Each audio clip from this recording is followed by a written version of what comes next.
তোমার আত্মীয় তোমার ছেলের জন্য একটা গিফট আনছে, তুমি একটা গিফট দিলা, এটা আত্মীয়তার সম্পর্ক রক্ষা করা হলো না। এটা হলো আপনার বিনিময় পাইয়া তুমি তার সাথে ভালো আচরণ করলে। এটা তো অন্য সবার সাথে করবা, যে কেউ তোমাকে হাল জাযাউল ইহসান ইহসান, কেউ ভালো করলে তুমিও ভালো করবা। আত্মীয়র জন্য এটা না। তাহলে কোনটা? আত্মীয়র জন্য হলো সে যদি ভালো নাও করে তুমি ভালো করবা, সে যদি খারাপ করে তারপরে তুমি ভালো করার চেষ্টা করবা। হ্যাঁ, তুমি তার সাথে মিশতে গেলে সে তোমার ক্ষতি করে বিপদের মধ্যে ফেলে, তাহলে তুমি আত্মরক্ষার জন্য দূরে থাকতে পারো।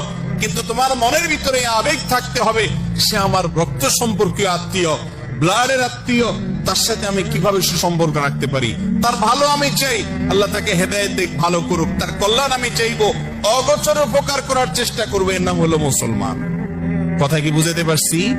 কিন্তু আজকাল আমাদের সমাজে আত্মীয়তার বন্ধন রক্ষা করার ব্যাপারে কোনো গুরুত্ব